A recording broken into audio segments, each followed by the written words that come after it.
अगर बलूचिस्तान अलग हो जाता है तो फिर पाकिस्तान पूरी तरह से बर्बाद हो जाएगा और इसका कारण यह है कि बलूचिस्तान के पास 590 करोड़ टन खनिज भंडार है। सर, अब मैं आपको रिक्वेस्ट करूंगी, मेजर जनरल मिस्टन हमारे साथ यहां पर आए। हम जब बलूचिस्तान की सर बात करते हैं तो बलूचिस्तान एक ऐसा पाकिस्तान का हिस्सा, हम जानते हैं कि 4 हिस्सों में पाकिस्तान टूटने के लिए तैयार है। बलूचिस्तान, खैबर पख्तूनख्वा, गिलगित बाल्टिस्तान, सिंध, हम इसकी बात करें, लेकिन बलूचिस्तान क्यों वो पहला हिस्सा हो सकता है जो अलग होना चाहता है?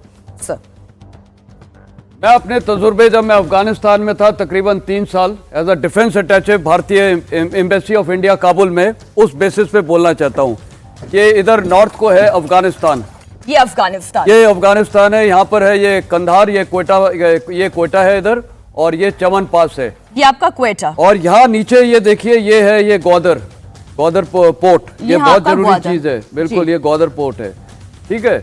ये है छगाई हिल्स, ये थोड़ा पहली बात, ये जो इलाका है ये आमूम तौर पे 3 हिस्सों में बांट देती हूँ सर। नॉर्थ बलूचिस्तान, ये आपका सेंट्रल बलूचिस्तान हो गया, और ये आपका साउथ बलूचिस्तान, आपका सदर्न हिस्सा हो गया, बिल्कुल। अब आप जो ये कह रहे हैं जो इसका छगाई एरिया हो गया, ये छगाई माउंटेन्स हैं यहाँ पर जी, और छगाई माउंटेन्स ये पथरीला इलाका है, खुला इलाका है, पथरीला है, और यहाँ पर पाकिस्तान ने अपना न्यूक्लियर टेस्ट किया था जी। दूसरा, ये मैंने ग्वादर तो यहाँ बता दिया है। सबसे बड़ी चीज यहाँ पर यह है कि इसमें ये 44% है पूरे पाकिस्तान का, ये जो इसकी यहाँ पर एरिया है, 44% ऑफ पाकिस्तान है ये पूरा इलाका, 44% of total area of Pakistan. तो ये आप सोच लो तकरीबन आधा पाकिस्तान यहीं पर है, ये आधा पाकिस्तान केवल बलूचिस्तान है, और इनकी पॉपुलेशन थोड़ी कम है, और ये इलाका पूरा रिच है मिनरल रिसोर्सेज में, जो आपने अभी बताया था जी। मैं एक डिटेल जो लेकर आई हूं, अगर मैं नॉर्दर्न बलूचिस्तान की बात करती हूं तो यहां पर आपका पिशिन आ गया sir, if I am not wrong, आपका पिशिन इलाका आ गया, जिसमें आयरन, आपका मैग्नीशियम, खनिज पदार्थों से इतना संपन्न, लेकिन यहां की आवाम कहती है कि हमारी आज की तारीख में स्थिति यह है कि हैंड टू माउथ है।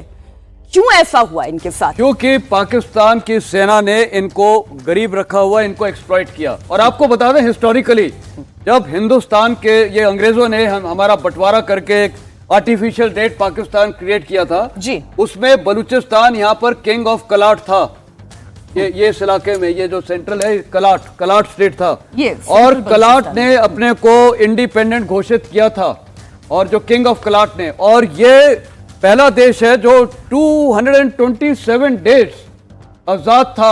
आजादी के बाद ये एक अलग इंडिपेंडेंट देश था।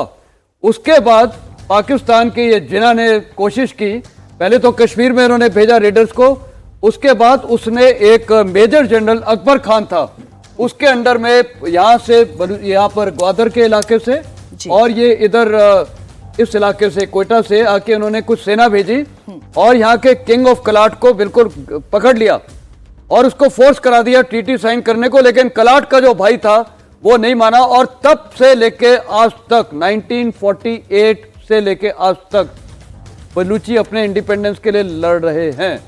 भारत का क्या रुख होना चाहिए? मैं बोलता हूं, क्योंकि जब मैं अफगानिस्तान में था मेरे को कई बलूची भी मिलते थे, उनके मेजर जनरल्स वगैरह मिले थे।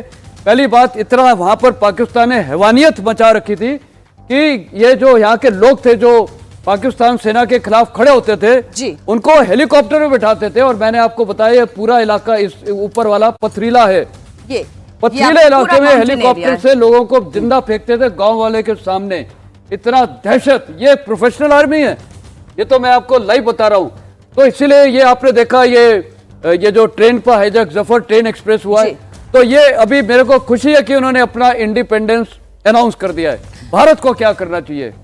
नंबर 1, आज ही तुरंत बलूचिस्तान को मान्यता देनी चाहिए, रिकॉग्नाइज करना चाहिए उनकी इंडिपेंडेंस को। विश्व में हम पहला देश होना चाहिए जो हम ये कर रहे हैं। दूसरा, उनको यहां पर हम एक एम्बेसी का वो दे दें कि वो खोले, वो बहुत जरूरी है, क्योंकि पाकिस्तान मैं आज आपको बोलूं, जब मैं अपना कमांडिंग ऑफिसर था अपनी पलटन 13 महार रेजिमेंट का, हम ये गाते थे सवेरे पीटी टाइम पे, हिम्मत कभी न हारेंगे, दुश्मन का मुंह तोड़ेंगे, पाकिस्तान को तोड़ेंगे। आज भी अगर मैं ये नारा लगाऊंगा, मेरे जवान अभी भी बोलते गूज़बम्प से आप ये नारा लगा रहे हैं, ये नारा आजादी के लिए। ये आपको मैं बताऊंगा, अगर हमारे में इतना ये जज्बा है तो वहां बलूचीज में भी इतना ही जज्बा है। वो इनसे परेशान हो गए, तो इसको आपने अलग कर दिया, वेरी गुड। आपने तो मैप से भी अलग कर दिया। बिल्कुल पाकिस्तान बिल्कुल ऐसा लग रहा है जैसे खत्म हो गया है, और जैसे बलूचिस्तान अलग होता है। क्योंकि मैं पश्तून के साथ काफी रहता था, मिलता था। ये इलाका जो है इस तरफ, ये देखिए, ये इंडस रिवर जा रही है बीच में। जी। इंडस रिवर के इस तरफ ये सारा देखा जाए, ये यहाँ पर कराची है। ये पहले ये ग्रेटर अफगानिस्तान के साथ था ये पूरा इलाका। ये वो पश्तून चाहते हैं कि दोनों तरफ मिलके ग्रेटर पश्तूनिस्तान बनाएं। जो मोहम्मद दाऊद खान थे, किंग ऑफ अफगानिस्तान, उनका ये एम था, ये इसको ग्रेटर पश्तूनिस्तान बनाना।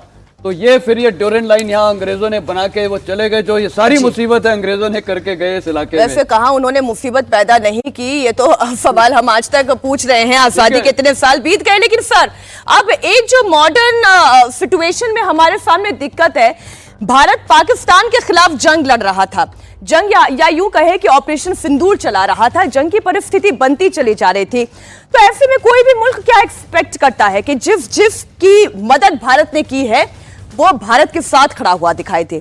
लेकिन टर्की है एहसान फरामोश मुल्क, और ये बोलते हुए मुझे थोड़ी भी हिचकिचाहट नहीं हो रही है।